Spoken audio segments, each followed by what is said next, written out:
I'm Randy and I'm an alcoholic. Very grateful to be here today. Always grateful to get to go to London every Wednesday.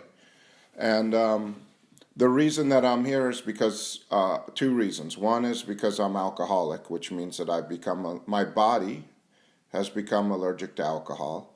And two is because I have the disease of alcoholism, uh, uh, which is I'm talking about myself, I'm not talking about you, but for me, alcoholism is a mental illness. It's a disease that centers in my mind. It's a disease that speaks to me in my own voice, and I believe everything that it says. And that disease is in a constant state of restless, irritable, and discontentedness, as it says in the book. And the reason that I'm restless, irritable, and discontent all the time is because the disease manifests in my mind as an unsatisfiable, fault-finding, opinionated mind that's always in a hurry, easily frustrated, and can't stand the word no. So all I have to do is look now back at my life today, in this day, the day that I'm having today, and I can look back and see how much fault-finding I found with my life. I can see how unsatisfied I was with my living situation, my health, my food, my everything that my mind has been talking to me about. And I can go, oh, that wasn't me, that was my disease. It's not me. It says in the fourth step, we're going to read this later, but I'm going to read it now because that's where we're at. It says in the fourth step that I think we read it last week, actually. Sorry.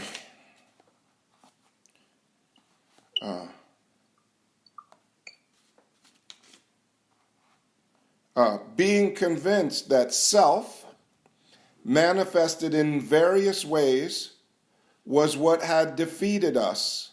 I considered its common manifestations. So what the book is saying is that there is a self and there is an us. And there's a higher power. That's kind of a cool thing to have an awareness about, because there's a self, there's alcoholism, ego, and self, there's a disease, and it's built, and it's not changing, and that self is what has been manifesting in various ways, is what has defeated me in my life today. So there's this disease, there's this self, there's this thing. I've heard it described as a parasite. And isn't it interesting that we all have the same parasite and we all act the same way? Because when we go to a meeting, we hear everybody else describing their self, and their self is manifesting in the same various ways mine is. It's finding fault with everybody. It's unsatisfied. It's opinionated. It can't stand the world that it lives in. It wants everybody else to change so I can be okay. And so there's this self, or this parasite, or this disease called alcoholism, and that is what is defeating me. Isn't that amazing?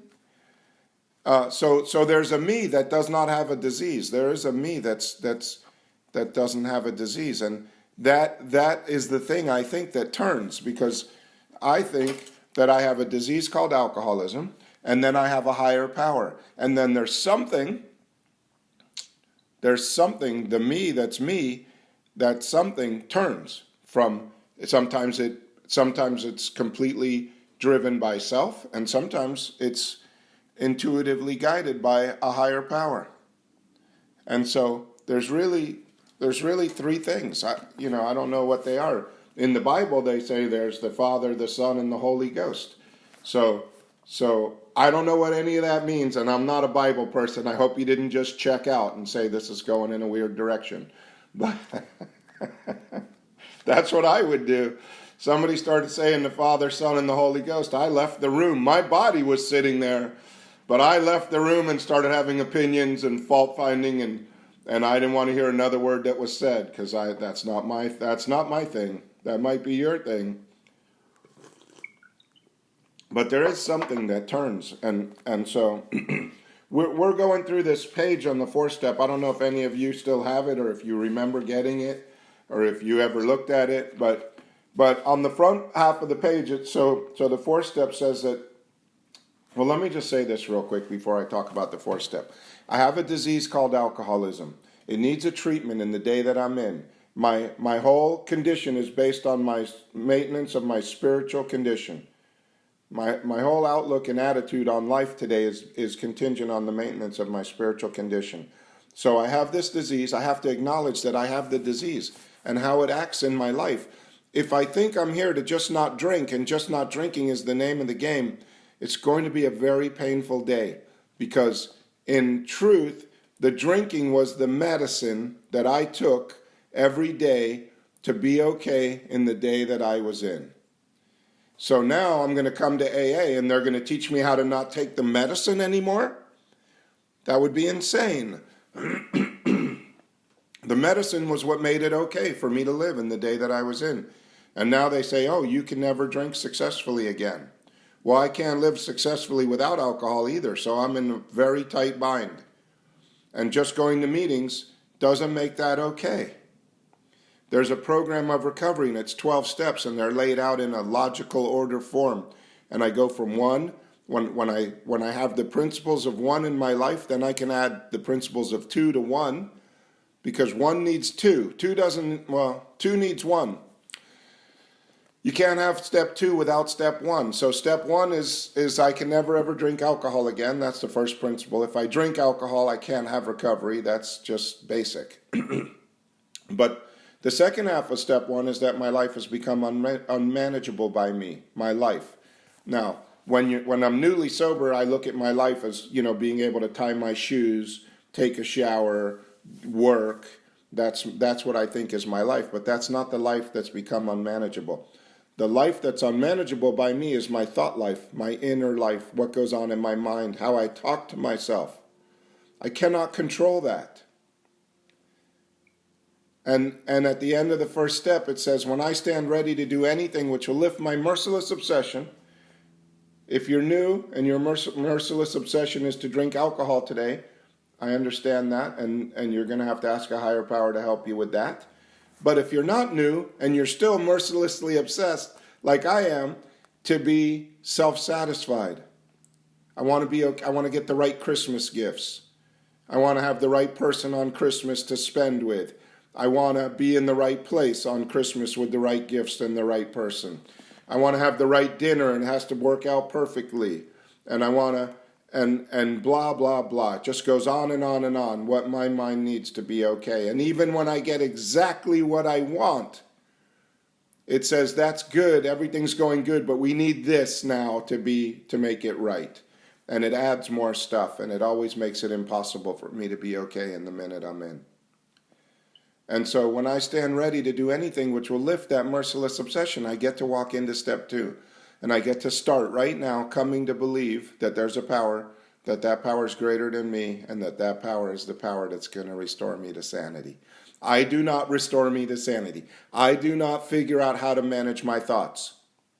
That is not my job. It's over.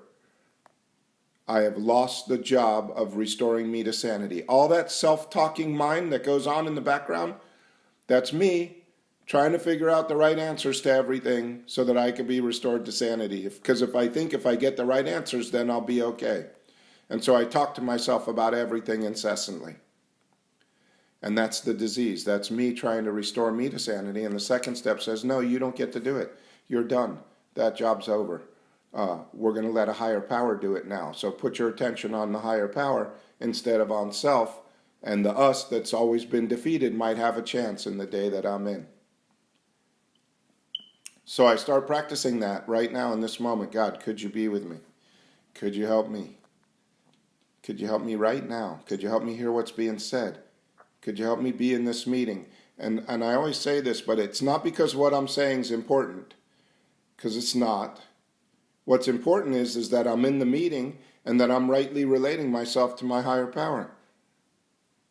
And if I'm not talking, then it's probably a good idea that I'm listening rather than sitting in a chair fantasizing about Christmas or something else, anything, getting fired, getting more money, having a different car, a different place to live, a different boyfriend or girlfriend. It would probably make more sense for me to be in the room and be asking my higher power to help me be here if this is where I am. And so I start to build a life that's built on this living God that's available right now in this room, this living higher power that I can relate to right now. And my mind calms down. And when my mind calms down, I find that I get to a place where I can make a decision. The decision is, do I want to put my attention on self, which manifests in various ways and always defeats me? Or do I want to put my attention on this higher power where I get some peace and I can enjoy this moment and everything appears to be okay in this moment? And then I have a new life, a whole new life. And then I walk, and that would be it. That's it. That's the whole program. That's it. 1, 2, and 3. The problem is that if I don't do 4, my resentments keep reminding me to go back to my alcoholism. My resentments take me out of the now and remind me how badly you acted last year, and I have to treat you badly now because you acted badly last year. And then the disease is energized and all bets are off. And my inner life, my thought life now has become unmanageable again. And I'm back in the disease and I'm getting restless, irritable, and discontent. And when I do that, and then it tells me the disease is all BS and there is no God and nothing ever worked and you just got lucky in the past, and I have to start all over again. So I have to start over again. Back at 1. Oh, look at me, I'm an alcoholic with alcoholism. I have a warped mind. There's something wrong with me. And I get to go back through 1, 2, and 3. And then I have to do 4 because I have to get rid of these resentments. I have to get to a place where I see their purpose and I can learn from them, sort of. What I learn is that I'm the wrong power for my life. It would be so nice if I could see my defects and my resentments and my fears, and then now that I've seen them, now I could act better. But that's not what it says. Step 6 says that I'm going to become entirely ready to have God remove everything that I found in 4 and 5. God's going to remove it, not me. This is not a self-help program. That self never gets better. It's always going to defeat me. The only hope I have is having a relationship with a higher power right now. And if I can have it, you can have it. It's just a matter of me not wanting to do it. So anyway, okay, so real quick, how long have I talked? I've talked, oh, it doesn't tell me. Okay, so real quick, on the page, we went through the front of the page for the 4-step, and I'm not saying you should do the 4-step this way. I'm just saying that for me, I was 23 years sober when I went through the page, the way that it's written on the page for all of my resentments, and I had 8 at the time that were really still bothering me, and I had the most profound life-changing experience I ever had in AA with these pages, the way the pages are laid out, and they're a pain in the butt, and they're terrible, and the 4-step is terrible. It's a terrible thing to do, but I have nowhere else to go. I'm in AA, so it's do the 4-step or die. Those are the options, and that's my experience. So I write down who I'm resentful at. I write down the cause. That's the first 2 paragraphs, the first 2 columns.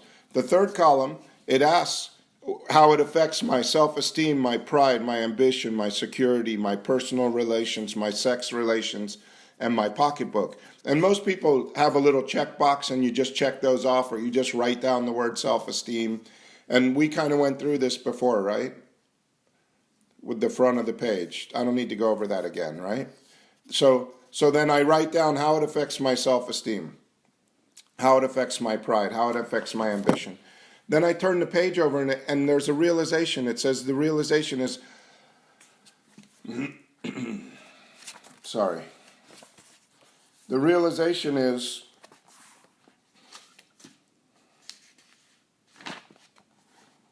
I turned back to the list, for it held the key to the future. I was prepared to look at it from an entirely different angle. I began to see that the world and its people really dominated me. In that state, the wrongdoings of others, fancied or real, what I found in my fourth step is that most of the stuff I wrote down was what I thought happened.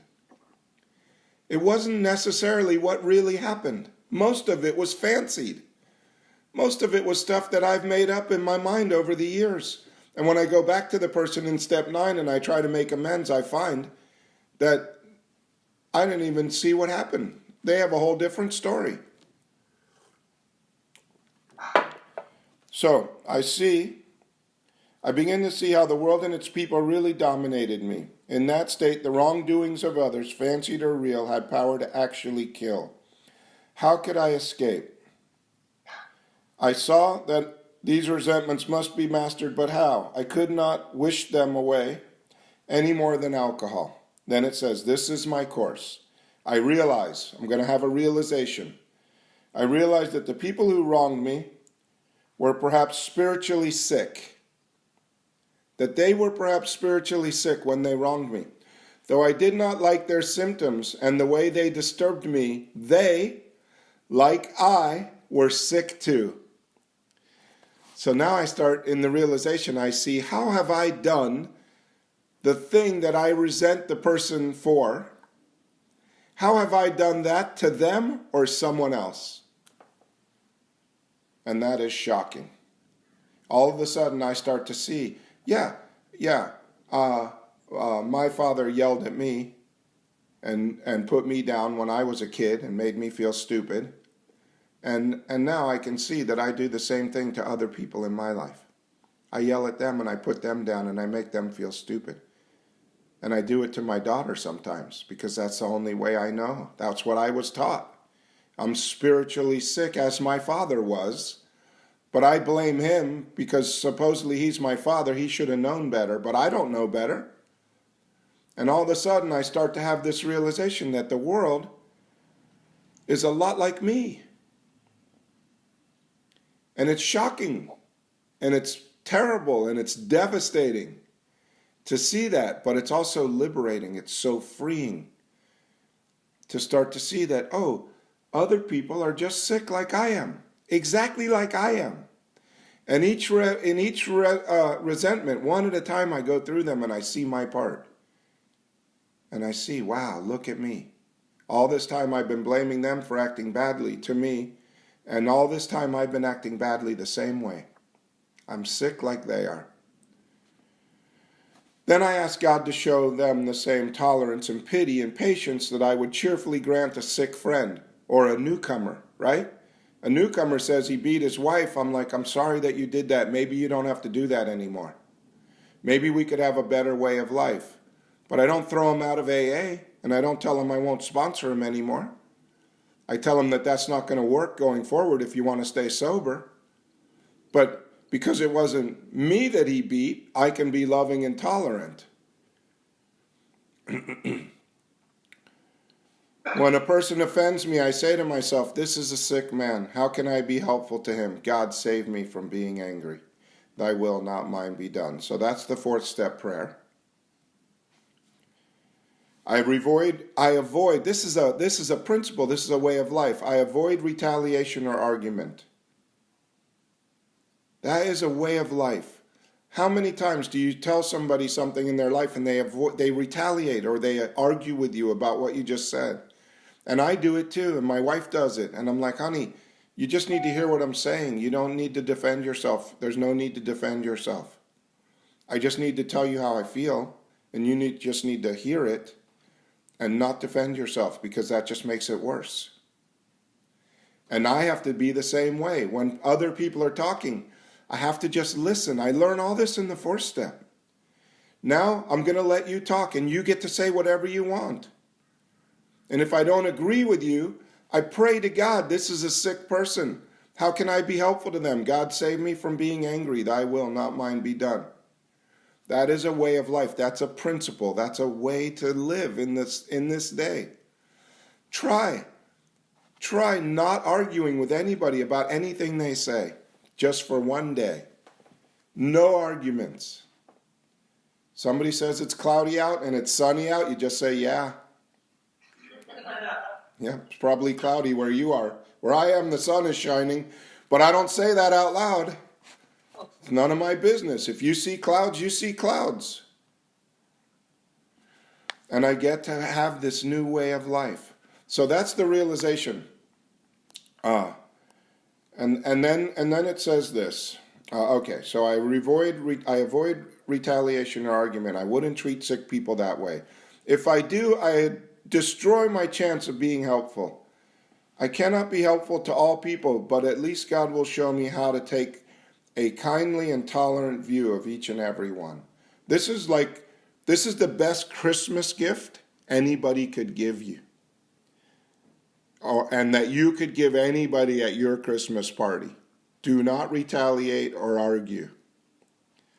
Just let them be right. For Christmas, from now till Christmas, just let everybody be right. You can be right inside, and they can be right, and everybody can be right, because everybody sees the world through their own experience. So then I look back at my list again. Putting out of my mind the wrongdoings that others have done has nothing to do with what you've done. I resolutely look for my own mistakes. Where had I been selfish, dishonest, self-seeking, and frightened? So, this is the crazy part of the fourth step. Where had I been self-seeking? I look around the whole resentment. What did I do? Where was I to blame?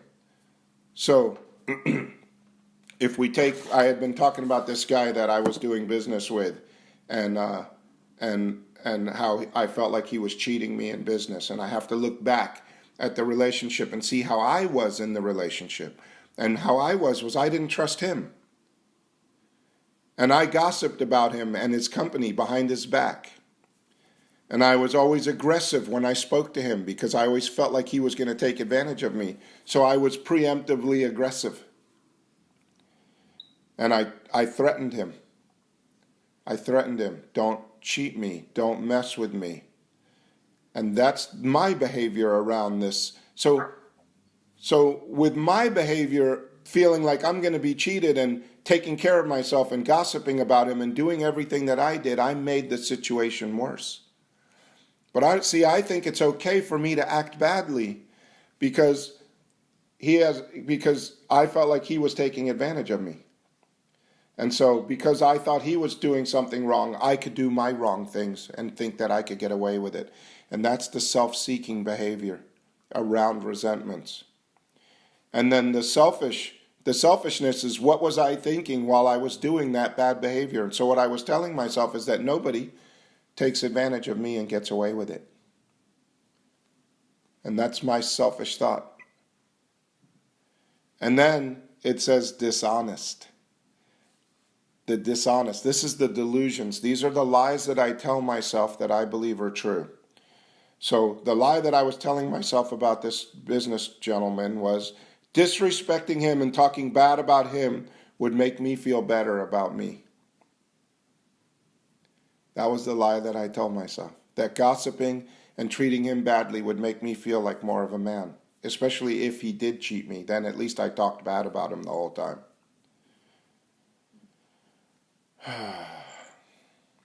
So, and then the fear. The fear, for me, there's one underlying fear that runs all through every single resentment. The main fear is that I'm a loser and that I'm unlovable. That's the main fear, and that fear drives all of my delusions. And those delusions drive my selfish attitude, and my selfish attitude drives my self-seeking behavior. And so now I can see how fear and self-delusion and self-pity, I'm driven by 100 forms of that, and that I'm always getting into trouble everywhere in my life. So I've talked a lot, but the fourth step is there's so much there. There's so much life in the fourth step. It's the most important thing you're ever going to do in your whole life is step 4. That's my opinion. And so these sheets help me to do it in a way that's organized and makes sense, and I can see my part in everything when it's done.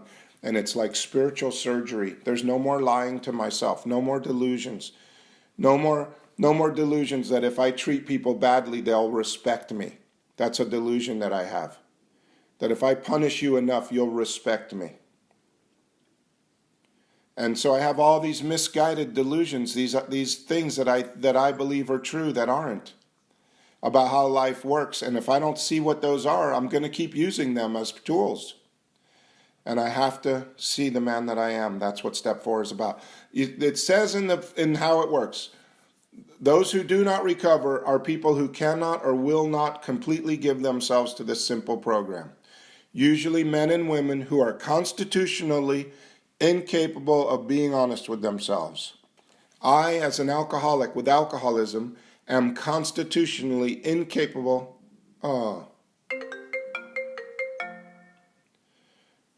I, as an alcoholic, am constitutionally incapable of being honest with myself. And this 4th step, writing it down in black and white and doing it the way it's outlined in the book, is the way that I start to become honest with myself. And in step 5, I share it with another person and become even more honest with myself. And the humility that's needed for step 7 is built in 4, 5, and 6. And I've talked way too much today. I'm sorry. Thank you for letting me share, and I look forward to hearing from all of you.